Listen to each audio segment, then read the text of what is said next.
Jumpa lagi Sobat Lampedia. Pada video tutorial sebelumnya kami telah menguraikan bagaimana cara melakukan pengujian pacoli alkohol atau PA minyak nilam di tingkat petani dengan menggunakan meter lak. Nah, pada video kali ini kita akan melakukan pengujian meter lak, kemudian membandingkan dengan laboratorium. Kita akan mengetahui apakah meter lak ini betul-betul dapat memprediksi pH minyak nilam atau tidak. Untuk mengetahui lebih jauh tentang perbandingan tersebut, simak terus video ini. Sobat Nilampedia, di hadapan kita sudah ada sampel minyak nilam. Nah, untuk yang kita uji saat ini adalah sampel minyak nilam yang hasil uji meter laknya itu berada di angka 45. Kita lihat Sobat Nilampedia, ini meter laknya ya. Oke, dia berada di angka 45. Sekarang Sobat Nilampedia, kita akan uji berapakah hasil uji meter lak pada sampel yang kedua ini. Sobat Nilampedia, pada sampel yang kedua ini kita lihat dari angka meter laknya berada di pertengahan antara 30 dan 40.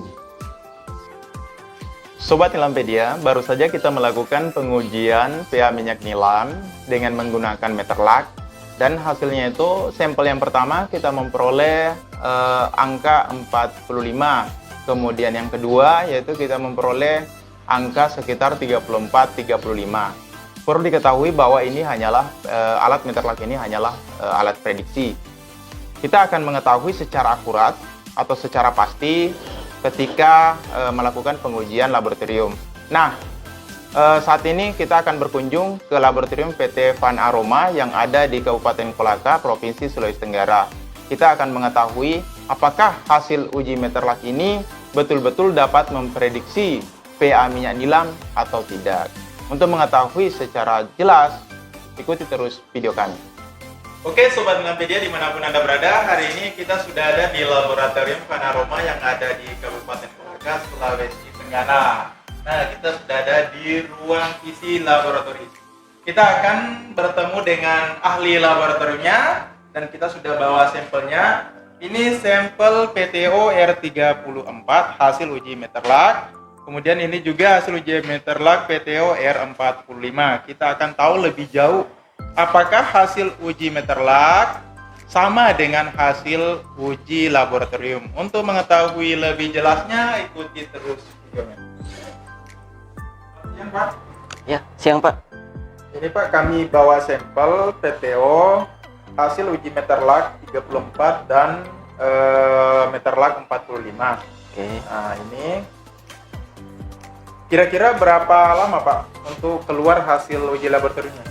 Untuk pengecekannya paling lama 60 menit sudah selesai. 60 menit ya? Ya, 60 menit. Oke, Sobat Nilampedia, kita sudah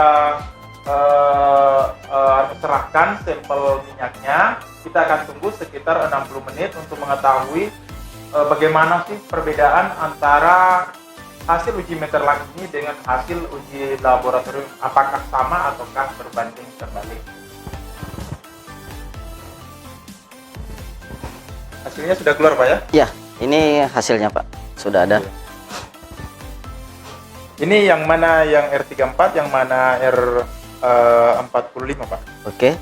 Ini adalah R45 dan ini adalah R34.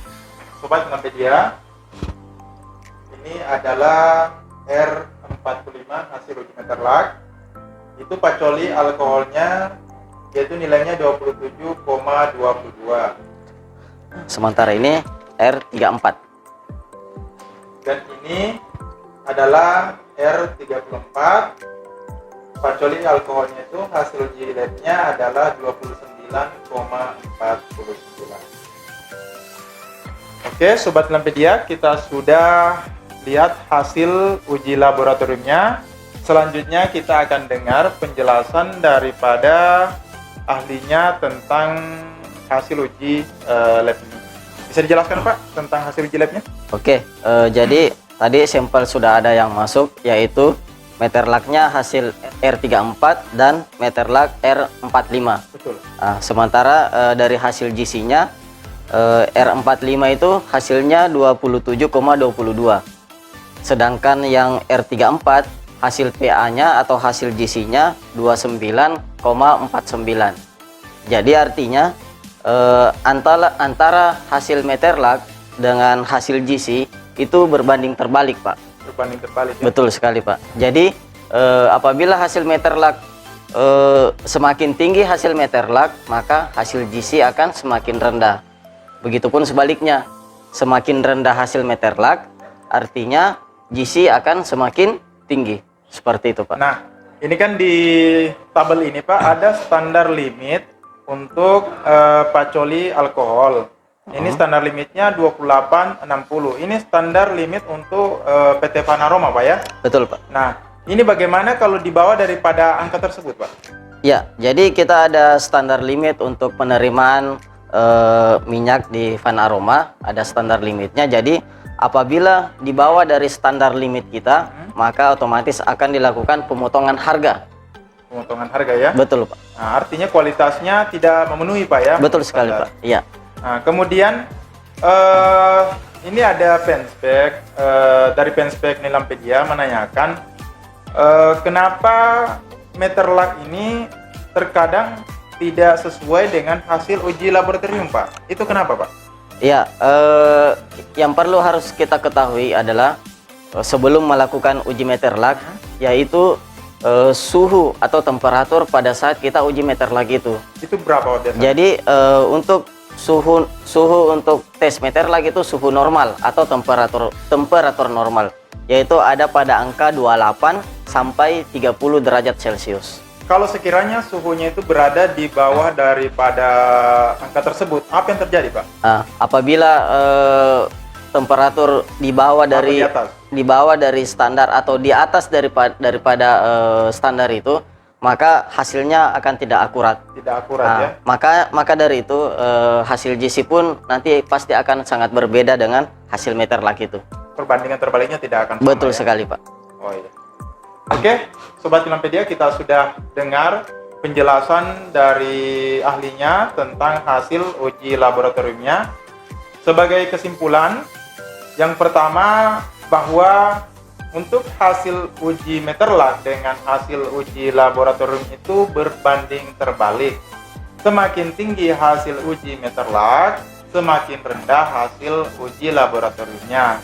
Semakin rendah hasil uji meter lug, semakin bagus kadar pacoli alkohol daripada hasil uji laboratoriumnya.